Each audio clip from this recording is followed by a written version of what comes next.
Hello dear students हम पढ़ रहे हैं wave particle duality.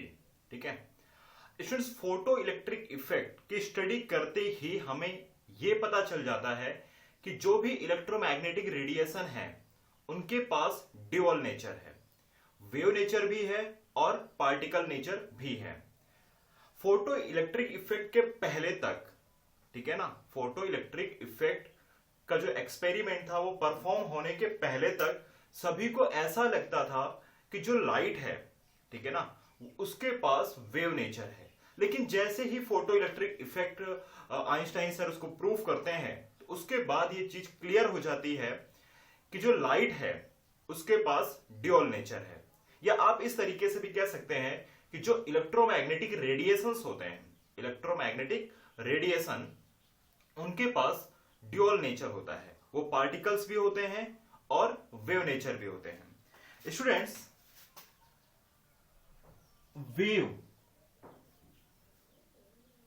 Wave nature of electromagnetic radiation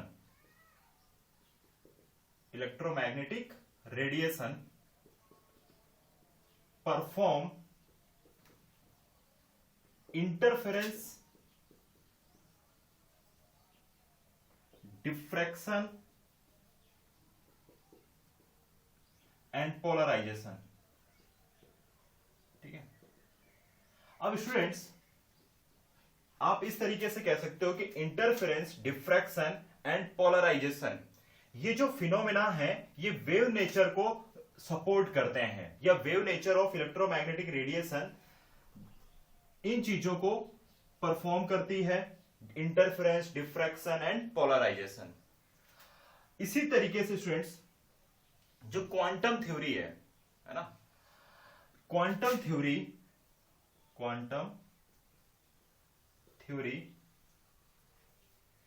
theory मतलब particle nature of electromagnetic radiation. इस तरीके से भी कह सकते हो, particle nature of electromagnetic radiation successfully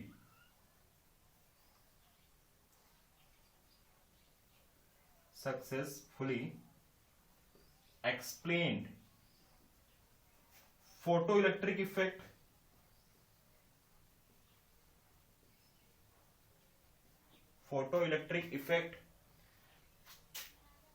Compton effect, ठीक है, एक्सरे स्पेक्ट्रा। समझ में आ रही बात है students? Photo electric effect, Compton effect और X ray spectra, black body radiation, black body radiation.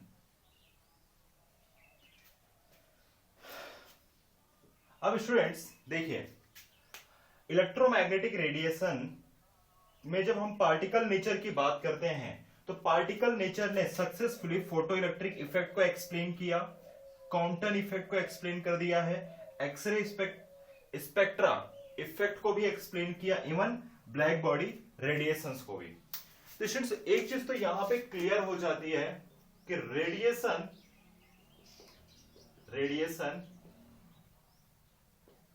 have dual nature, ठीक है, wave and particle. Radiations have dual nature, wave and particle. Okay, तो ये सारी चीजें हमने लाइट के लिए पढ़ी थी कि जो लाइट है वो ड्यूअल नेचर हो गया, या इलेक्ट्रोमैग्नेटिक रेडिएशन वो ड्यूअल नेचर होता है, वेव भी होता है और पार्टिकल होता है। सम केसेस में वेव फिनोमेना डोमिनेट करता है, सम केसेस में पार्टिकल फिनोमेना डोमिनेट करता है, जिससे आप अच्छे से नोट कर लीजिएगा। ठीक है, अब स्टूडेंट्स यहां पे एक और साइंटिस्ट आते हैं, डी ब्रॉगली। ठीक है, अब डी ब्रॉगली ने क्या कह दिया? डी ब्रॉगली ने स्टूडेंट्स ये कह दिया है कि देखो, लाइट जो कि एक इलेक्ट्रोमैग्नेटिक रेडिएशन है, हमें अच्छे से पता है कि वो वेव और पार्टिकल नेचर रखता है, ठीक है। लेकिन डी ब्रॉगली ने ये कहा कि जैसे कोई मैटर हो, मैटर लाइक मी, ठीक है ना, इलेक्ट्रॉन, प्रोटॉन, न्यूट्रॉन, ठीक है, मैं बात मैटर की कर रहा हूं इस समय। तो ऐसे जितने भी मैटर हैं स्टूडेंट्स, उन सभी के पास भी वेव एंड पार्टिकल नेचर होता है। ऐसा किसने कहा? डी ब्रॉगली ने। मैं रिपीट करता हूं मेरी वर्डिंग को। स्टूडेंट्स, डी ब्रॉगली ने यह कहा एज ए एग्जांपल, जैसे आप, आपके फ्रेंड, मी, है ना, tennis ball, bat, electron, proton, जो न्यूट्रॉन, ऐसे जो पार्टिकल्स हैं, मैटर हैं। देखो, अब मैं अगर बात इलेक्ट्रॉन की कर लूं स्टूडेंट्स, सबसे पहले बात इलेक्ट्रॉन की कर लेते हैं। देखो स्टूडेंट्स, इलेक्ट्रॉन क्या है? हमें तो यही लगता है कि इलेक्ट्रॉन एक पार्टिकल है, बट डी ब्रॉगली ने ऐसा कह दिया कि ये इलेक्ट्रॉन पार्टिकल तो है, साथ ही साथ इसके पास वेव नेचर भी है।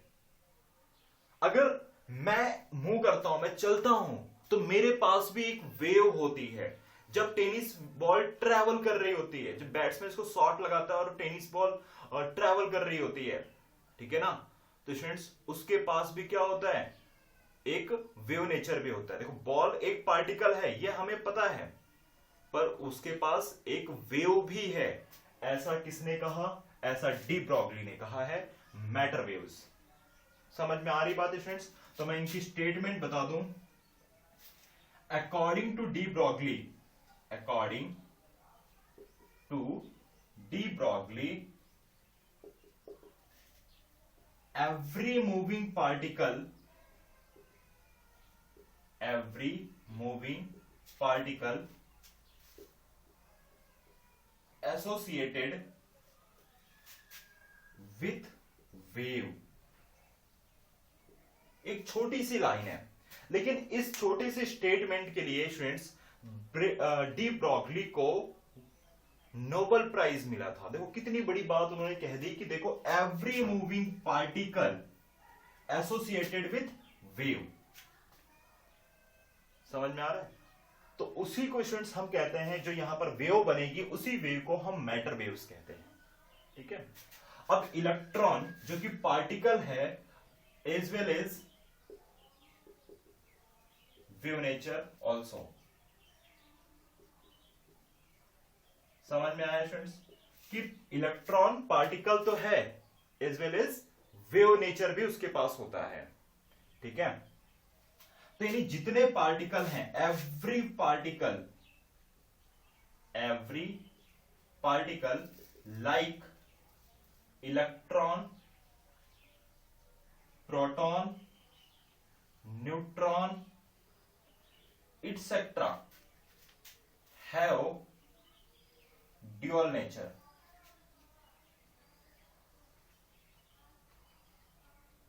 Wave and particle. यह बात हमें डी ब्रॉगली ने बताई है। अब स्टूडेंट्स, डी ब्रॉगली ने, स्टूडेंट्स होप कि आपने इसको नोट कर लिया होगा, जल्दी से कर लीजिए अगर नहीं किया है तो, फिर हम कंटिन्यू करते हैं, ठीक है। मैं क्लीन करता हूं। स्टूडेंट्स, डी ब्रॉगली ने वेवलेंथ का फॉर्मूला भी दे दिया, ठीक है ना।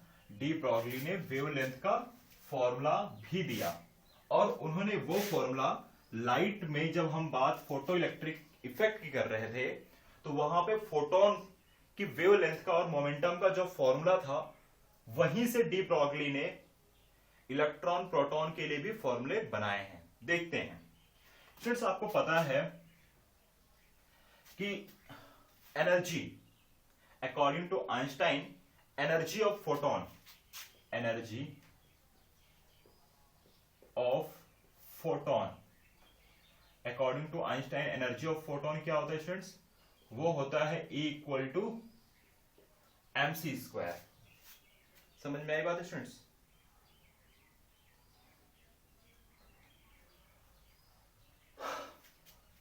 और according to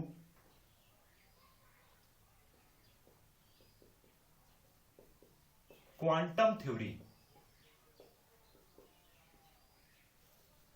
energy of photon, energy of photon students वो हमें मिली थी इक्वल टू एच एफ। ठीक है, तो आप यहां पे लिख सकते हो H F equal to M C square, H की जगह पर आप रखते हो C by lambda equal to M C square. ठीक है, एक सी से एक सी कैंसल हो जाता है और आप लिखते हो यहां पे कि lambda equal to h by m c. ठीक है, ये वेवलेंथ किसके लिए है? ये है वेवलेंथ, वेवलेंथ ऑफ फोटोन। ये फॉर्मूला है वेवलेंथ ऑफ फोटोन। स्टूडेंट्स समझो, हमें क्या पता है? हम जानते हैं कि फोटोन एक पार्टिकल नेचर है। यहां से आपको चीजें क्लियर हो जाएंगी। फोटोन क्या है? एक पार्टिकल है। तो क्या स्टूडेंट्स पार्टिकल का कोई वेवलेंथ होगा क्या? कॉमन सेंस कहता है कि पार्टिकल के पास वेवलेंथ कहां से आई?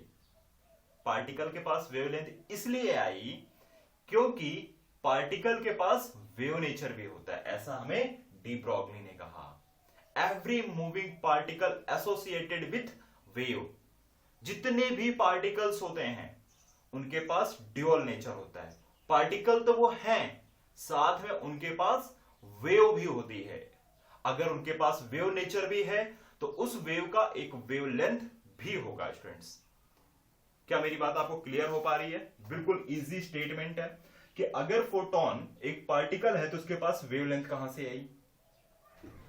उसके पास वेवलेंथ इसलिए आई स्टूडेंट्स क्योंकि every moving particle is associated with wave. इसका मतलब कि फोटोन के पास एक वेव नेचर भी है। इसके लिए lambda equal to h by m c formula बना। और इसी स्टेटमेंट के साथ पूरी दुनिया ने यह एक्सेप्ट कर लिया कि जो लाइट है उसके पास ड्यूअल नेचर है। सभी मूविंग पार्टिकल के पास भी ड्यूअल नेचर है, चाहे वो इलेक्ट्रॉन हो, प्रोटॉन हो, ठीक है ना, आप और हम हो, क्रिकेट बॉल, टेनिस बॉल, कुछ भी हो, एवरी मूविंग पार्टिकल। ठीक है, तो स्टूडेंट्स अब ये बात तो हो गई थी फोटोन की, ठीक है ना। पर अगर हम पार्टिकल की बात कर लें तो मैं ऐसे कहूं कि instead of photon we consider a particle having mass m and velocity v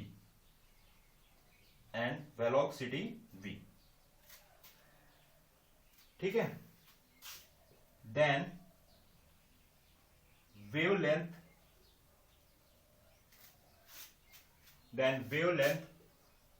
of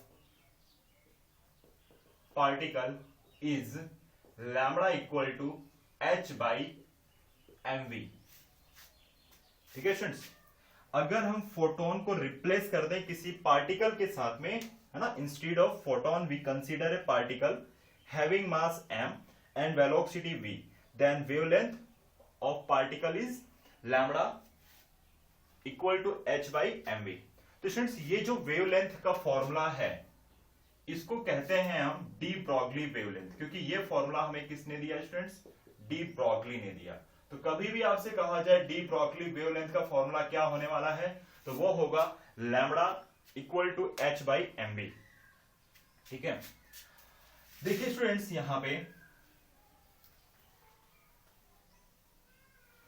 जो h है वो प्लैंक्स कांस्टेंट है, m पार्टिकल का मास है और v है पार्टिकल की वेलोसिटी। ठीक है, अब स्टूडेंट्स अगर आप थोड़ा सा कंक्लूजन निकालें इस फॉर्मूले का, कंक्लूजन, तो आपको क्या मिलेगा? पहली चीज आपको यहां पर मिलती है कि जो लैम्बडा है यानी कि wavelength of particle is inversely proportional to velocity, है ना। Lambda is inversely proportional to velocity. इसका क्या मतलब हुआ? इसका मतलब यह हुआ कि अगर पार्टिकल की वेलोसिटी बहुत ज्यादा होगी, ठीक है ना, तो जो वेवलेंथ है वो बहुत ही स्मॉल बनेगा। when particle is moving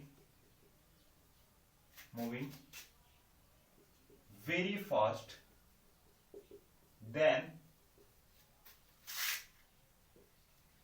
wavelength of particle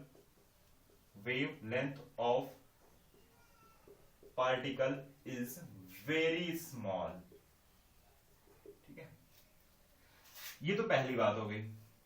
दूसरी बात, अगर वेलोसिटी 0 हो यानी कि particle is in rest, particle कैसे स्टूडेंट्स, रेस्ट में, then wavelength of particle is infinity, है ना। इसके लिए वो हमें विजुअलाइज नहीं होती, so that we cannot visualize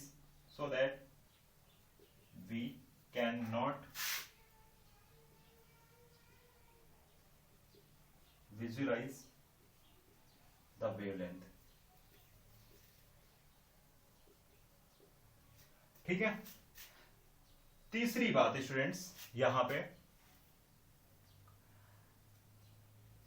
जो लैम्बडा है वो मास के साथ इनवर्सली प्रोपोर्शनल है। Lambda is inversely proportional to mass. अब इसका क्या मतलब हुआ कि wavelength is a small, wave length is small for heavier particle, HEAVIER, heavier particle। इसमें समझ में आई बात? जैसे कि हम लोग, हमारा मास बहुत ज्यादा है, इसके लिए क्या है यहां पर, wavelength is small for heavier particle. और अगर इसी केस में अगर आप इलेक्ट्रॉन, प्रोटॉन जैसे स्मॉलर पार्टिकल की बात कर लो तो उनके लिए वेवलेंथ बहुत ज्यादा होगा। Wavelength is large for smaller particle like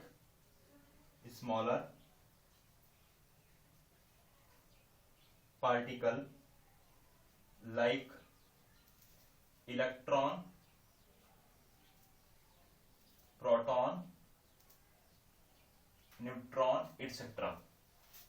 ठीक है स्टूडेंट्स, तो ये बातें आपको यहां पर ध्यान में रखनी है। आप स्टूडेंट्स इसको अच्छे से नोट कर लीजिए, फिर मैं कुछ और बातें आपको मैटर वेव्स के रिलेटेड एक्सप्लेन करता हूं।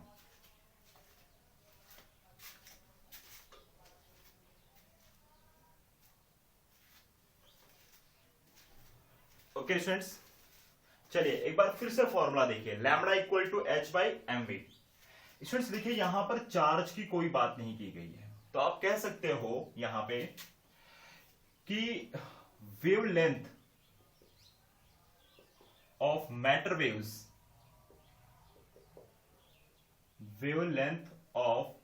waves is independent to charge,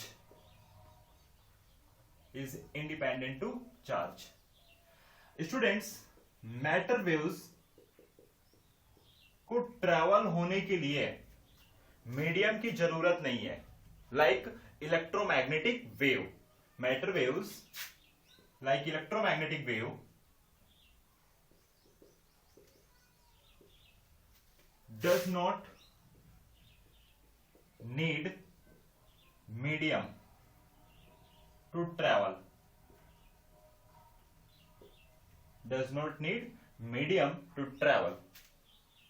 इसलिए आप कह सकते हो कि matter wave is not a mechanical wave, matter wave is not mechanical wave, क्योंकि मैकेनिकल वेव को ट्रैवल होने के लिए क्या चाहिए स्टूडेंट्स, मैकेनिकल वेव को ट्रैवल होने के लिए मीडियम चाहिए। लेकिन matter waves like EM wave, electromagnetic wave की तरह ही मैटर वेव को मीडियम की जरूरत नहीं होती है, does not need medium to travel. इसलिए आप कह सकते हो कि जो मैटर वेव होते हैं वो मैकेनिकल वेव नहीं है। अब स्टूडेंट्स एक और बात ध्यान से सुनना, अगर आपके दिमाग में यह बात आ रही है अच्छा तो मैटर वेव ही इलेक्ट्रोमैग्नेटिक वेव है, नहीं, ऐसा नहीं है। मैटर वेव इलेक्ट्रोमैग्नेटिक वेव नहीं है। क्यों नहीं है?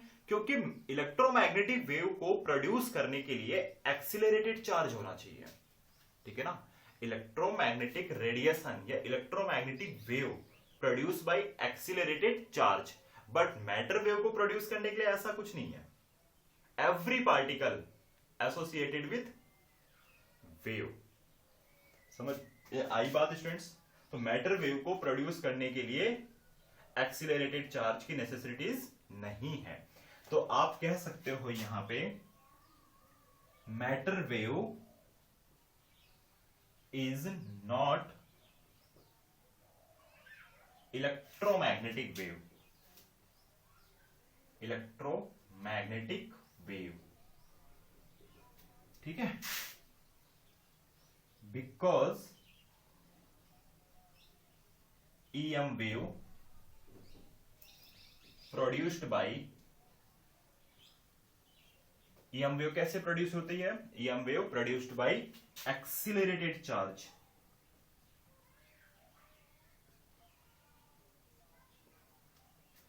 Okay students.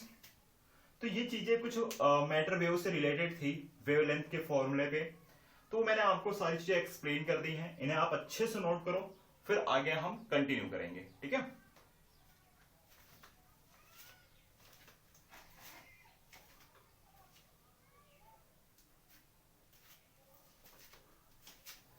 Okay students, de Broglie wavelength for particle क्या होता है? हमने अभी जस्ट देखा, lambda equal to h by m v, ठीक है। h Planck's constant upon m v, m into v. m into v क्या होता है? मोमेंटम। लैम्बडा इक्वल टू हो जाएगा h upon P.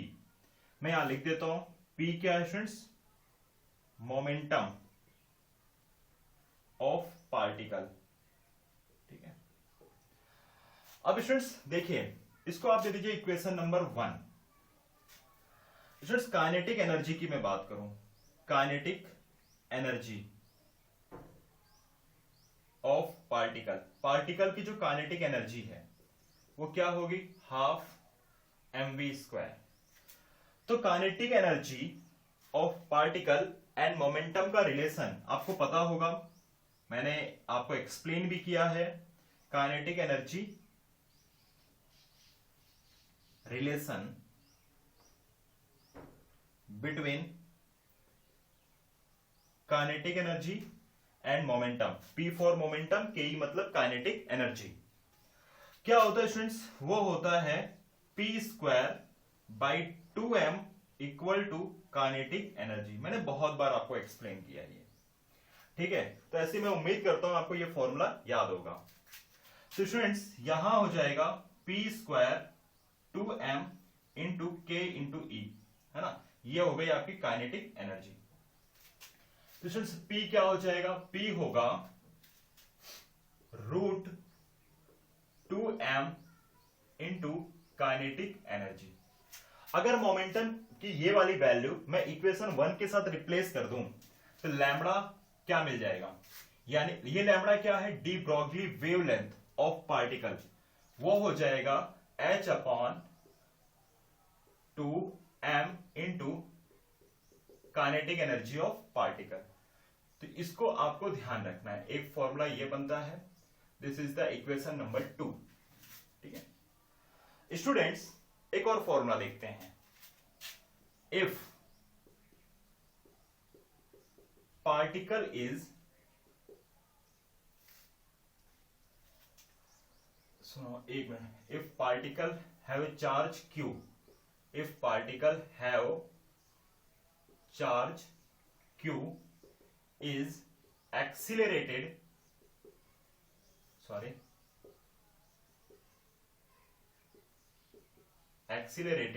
by potential difference v, pd, है ना।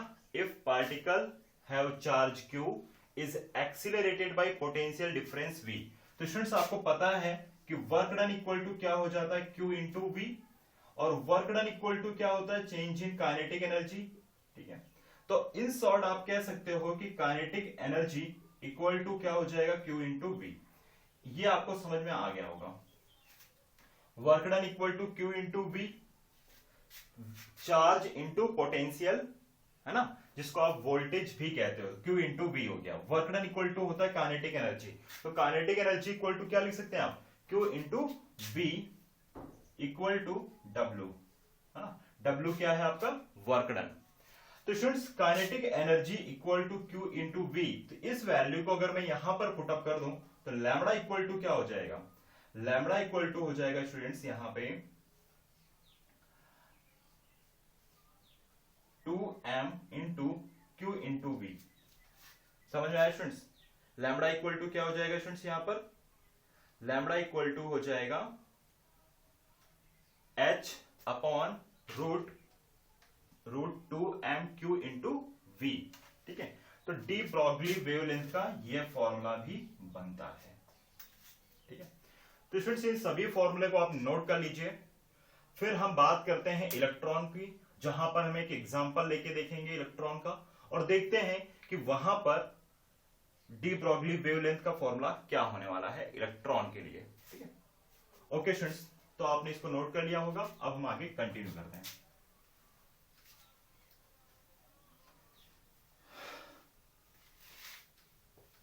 बहुत ही इजी कंसेप्ट है, इंटरेस्टिंग है, ठीक है। फॉर्मूला आपको ध्यान में रखना है। If electron is associated with wave,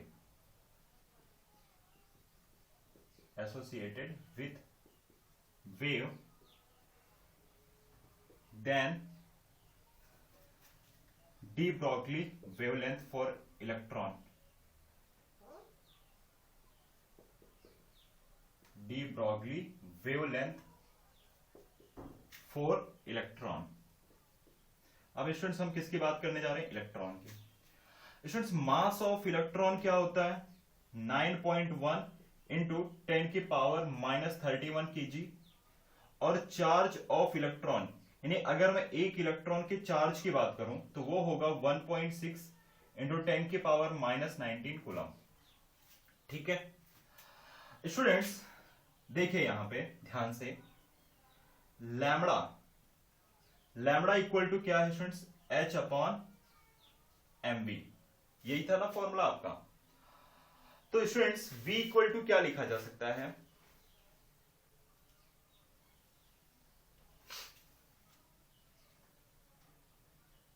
yes, इसको आप इक्वेशन नंबर 1 दीजिए।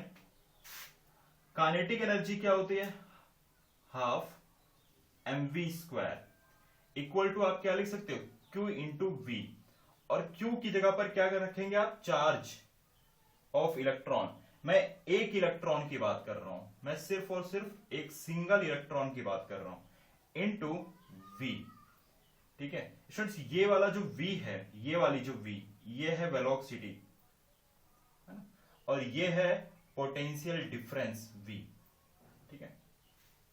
तो स्टूडेंट्स v इक्वल टू क्या हो जाएगा, v इक्वल टू अगर आप इस फॉर्मूले से फाइंड आउट करें तो वो होगा 2e into v divided by m, ठीक है, और v इक्वल टू हो जाएगा 2e into v divided by m।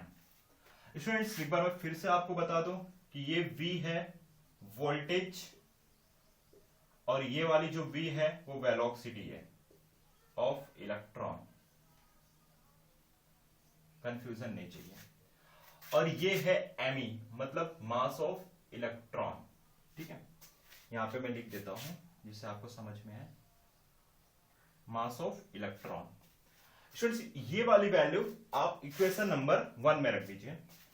तो लैम्बडा इक्वल टू क्या हो जाएगा स्टूडेंट्स, लैम्बडा इक्वल टू होगा h upon me into 2e into v upon me। तो लैम्बडा इक्वल टू हो जाएगा h upon root 2me e into v, ठीक है।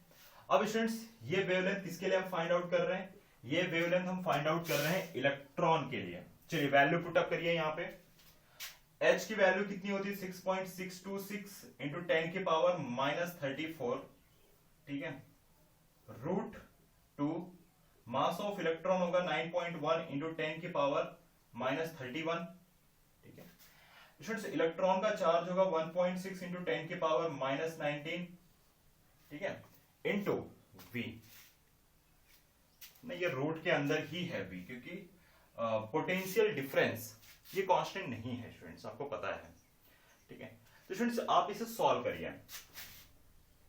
जब आप स्टूडेंट्स इसे सॉल्व करेंगे तो आपको जो डेटा मिलेगा वो होने वाला है lambda equal to 12.27 divided by root v angstrom. आप इसको इस तरीके से भी लिख सकते हो, lambda equal to 1.227 divided by root v nanometre, ठीक है। और ये है वेवलेंथ ऑफ इलेक्ट्रॉन, ठीक है। ये क्या है स्टूडेंट्स? ये है वेवलेंथ ऑफ इलेक्ट्रॉन। नोट करिए इसे आप।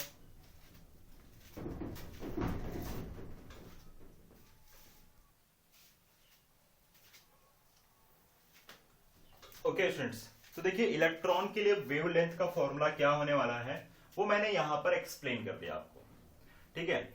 अब स्टूडेंट्स v जो कि पोटेंशियल डिफरेंस है जिससे आपने इलेक्ट्रॉन को एक्सीलरेट किया है, वो आपको गिवन होगा, वो वैल्यू आपको यहां पर पुटअप करनी है और वेवलेंथ फाइंड आउट कर लेना है।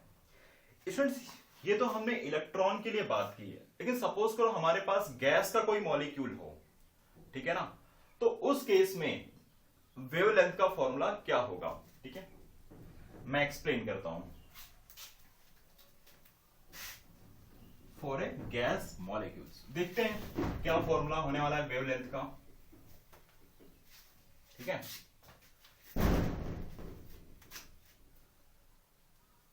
फॉर ए गैस मॉलिक्यूल, ठीक है, for a gas molecule have mass m, और उस गैस मॉलिक्यूल्स को जिस टेम्परेचर पर स्टूडेंट्स हमने रखा है वो टेम्परेचर है, मान लेते हैं कि T। इनमें इस तरीके से लिख देता हूं, at an absolute temperature, absolute temperature T। Okay students, तो देखो स्टूडेंट्स यहां पे लैम्बडा इक्वल टू क्या होगा, हमें पता है कि H/mv होता है। m क्या है? गैस मॉलिक्यूल्स का मास है, mass of gas molecule. v है टेम्परेचर T पर उस गैस मॉलिक्यूल की वेलोसिटी है, टेम्परेचर T पर गैस मॉलिक्यूल्स की ये वेलोसिटी है। आप इसे इक्वेशन नंबर 1 दे दीजिए। अब स्टूडेंट्स हमें पता है RMS velocity of gas molecule कितनी होती है स्टूडेंट्स? वो होती है VRMS इक्वल टू स्टूडेंट्स क्या होती है? √3kB/T/m, right. स्टूडेंट्स यहां पर जो kB है वो है बोल्ट्जमैन कांस्टेंट, ठीक है, बोल्ट्जमैन कांस्टेंट है। T है एब्सोल्यूट टेम्परेचर, M क्या है स्टूडेंट्स? यहां पर जो M है वो गैस मॉलिक्यूल्स का मास है, ठीक है। Kinetic energy of gas molecule ½ mv²। Students ये कौन सी वेलोसिटी कंसीडर की मैंने? आरएमएस वेलोसिटी, ठीक है। तो यहां पर होने वाला है स्टूडेंट्स काइनेटिक एनर्जी ½ m, और ये वाली वैल्यू पुटअप करिए VRMS की वैल्यू, तो आपको क्या मिलेगा स्टूडेंट्स? यहां पर 3kB/T/m। तो मास से मास क्या हो जाएगा स्टूडेंट्स? यहां पर कैंसल, ठीक है। तो आपको जो वैल्यू मिलेगी वो होगी 3/2 kB इंटू T। इसको आप दीजिए इक्वेशन नंबर 2। और स्टूडेंट्स हमें अच्छे से पता है कि लैम्बडा इक्वल टू होता है h √, ठीक है, 2m इनटू काइनेटिक एनर्जी। यही तो देखा था हमने, ठीक है ना स्टूडेंट्स। लैम्बडा इक्वल टू क्या होता है, एच, मैंने इसको पहले एक्सप्लेन कर दिया है। Lambda equal to H upon root 2m into kinetic energy. तो स्टूडेंट्स देखो यहां पर आपको kinetic energy of gas molecules मिल चुकी है, उसको यहां पर आप पुटअप कर दीजिए। तो लैम्बडा इक्वल टू होगा h upon 2m, kinetic energy अभी ये वैल्यू रखिए 3/2 kb into T. kb Boltzmann constant, तो 2 से 2 स्टूडेंट्स कैंसिल हो जाएगा, और जो लैम्बडा आएगा स्टूडेंट्स इस केस में वो होगा रूट 3m kb t। तो this is the formula of wavelength for a gas molecules, ठीक है students, for a gas molecules. ठीक, इसे आप अच्छे से ध्यान में रखिएगा स्टूडेंट्स। केबी यानी कि बोल्ट्जमैन कांस्टेंट, इसकी वैल्यू कितनी होती है, इसकी वैल्यू होती है 1.38 10 की पावर -23 जूल पर केल्विन, ठीक है, जूल पर केल्विन होती है। ओके, स्टूडेंट्स टेम्परेचर वेरी कर सकता है यहाँ पर, अगर आप इसे भी सॉल्व कर लेंगे, अगर किसी भी गैस के लिए, जैसे लाइक अगर आप हाइड्रोजन के लिए सॉल्व करेंगे तो यहाँ पर आप हाइड्रोजन का मास रखोगे, ऑक्सीजन गैस मॉलिक्यूल्स के लिए सॉल्व करेंगे तो यहाँ पे ऑक्सीजन का मास रखेंगे, ठीक है। केवी की वैल्यू मैंने आपको बता दी है, टेम्परेचर आपको गिवन होगा, और एच की वैल्यू भी आपको पता है जो कि प्लैंक्स कांस्टेंट है 626 इंटू 10 की पावर -34 जूल इंटू सेकेंड, ठीक है। तो ये सारी चीजें आपको याद रखनी है और यहां से वेवलेंथ आप फाइंड आउट कर सकते हैं। सबसे इंपॉर्टेंट है ये आपका स्टैंडर्ड फॉर्मूला, किसी भी पार्टिकल और किसी भी मैटर के लिए वेवलेंथ को फाइंड आउट करने के लिए ये फॉर्मूला आपको ध्यान में रखना है, h lambda equal to H upon m v, ठीक है। ओके स्टूडेंट्स, तो आज का जो लेक्चर था बेसिकली मैटर वेव्स पर डिपेंड था।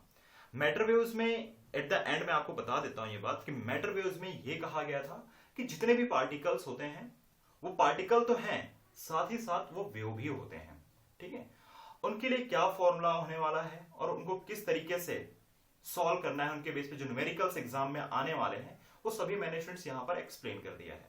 तो वीडियो को ध्यान से केयरफुली सुनिएगा तो आपको डी ब्रॉगली वेवलेंथ और मैटर वेव्स क्लियर हो जाएगा students. Matter wave electromagnetic wave नहीं होता है, ये मैं आपको बता दूं, और साथ ही साथ मैटर वेव मैकेनिकल वेव भी नहीं है, आपको ये बात ध्यान में रखनी है। Okay students.